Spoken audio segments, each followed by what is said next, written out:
බදු ආදායම ගත්තොත් එම ට්‍රිලියනයක්. බදු ආදායම ට්‍රිලියනයක් අපි එකතු කරගෙන තියෙනවා. ඊට පස්සේ මේ මුළු ආදායම, රාජ්‍ය ආදායම.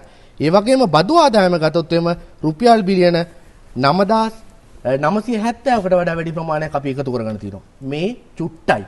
තව ඕනනම් තව කියන්න පුළුවන්කම තියෙනවා. ඒකෙන් ඉදුල් මන්තුමා මේක ගන්න එපා. ඒ කියන්නේ දැන් මේ ඕගොල්ලෝ කාපු රට දැන් මේක සුරපුරයක් කරලා වැඩේ නියමයට යනවා කියන එක නෙමෙයි. කලබල වෙන්න එපා. කලබල වෙන්න එපා. මේ අවස්ථාවේ ඊළඟ අවස්ථාවේ වට පුළුවන් සෙල්ලම් දාන්න. හරි. එතකොට ඒක නිසා දැන් මේ මොකද්ද වෙන්නේ යන්නේ?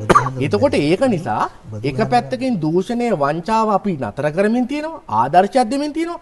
ක්‍රමානුකූලව ඕගොල්ලෝ කාපු රට ලක්ෂ්මණ නිපුරාජ්‍ය මන්ත්‍රීතුමා කිව්වා. ඕගොල්ලෝ කාපු රට ක්‍රමානුකූලව උඩට එන්න පටන් අරගෙන තියෙනවා. ඒ උඩට එන එක තමයි අපි ඩොලර් පෙට්ටිය වැඩි වෙන්න පටන් අරන් තියෙනවා.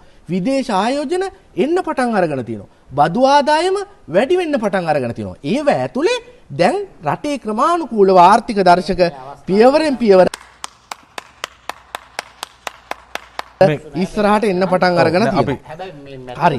ඊට පස්සේ අපි මේ වටේ ඊළඟ වටේදී ගමු මන්තුවා. මේ වටේදී. ඉවසන් ඉන්නකො චුට්ටක් කලබල වෙන්න එපා. දෙවෙනි අවස්ථාවේ හම්බ වෙනවාට. අපි කර්මාන්ත මෙච්චරක් කරලා හරි ඊළඟ වටේදී ගමු. හරි. මේ ටික හරිද? නෑ ඔය කොල කැල්ලද කියවන්නේ. හරි. ඔය කොල කැල්ලේ නැතු ඔයාට මොකක් හරි පොත් ගෙනත් දෙන්න. පොත් ගෙනත් දෙන්න. හරි.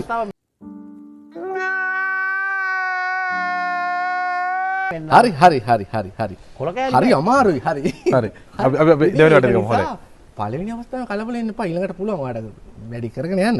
ඉතින් ඒක නිසා මම මේ කිව්වේ දැන් මොකද්ද මේ වෙලා තියෙන්නේ? ඒක නිසා එක පැත්තකින් පහුගිය දවස්වල හින ගෝරනාඩුවක් දීගෙන ගියා. පළාත් පාලන ආයතනවල පළාත් පාලන ඡන්දෙ තිබ්බට පස්සේ ඔන්න බලය ගන්නවා, මෙන්න බලය ගන්නවා, අන්න බලය ගන්නවා කියලා. දැන් මොකක්ද වෙලා තිබුණේ? කඳ හරහා දාලා ඇනලා තියෙන්නේ. හරිද? ඒව මොකක්වත් කරගන්න හම්බෙලා නැහැ. දැන් අද මේ වෙද්දී අපි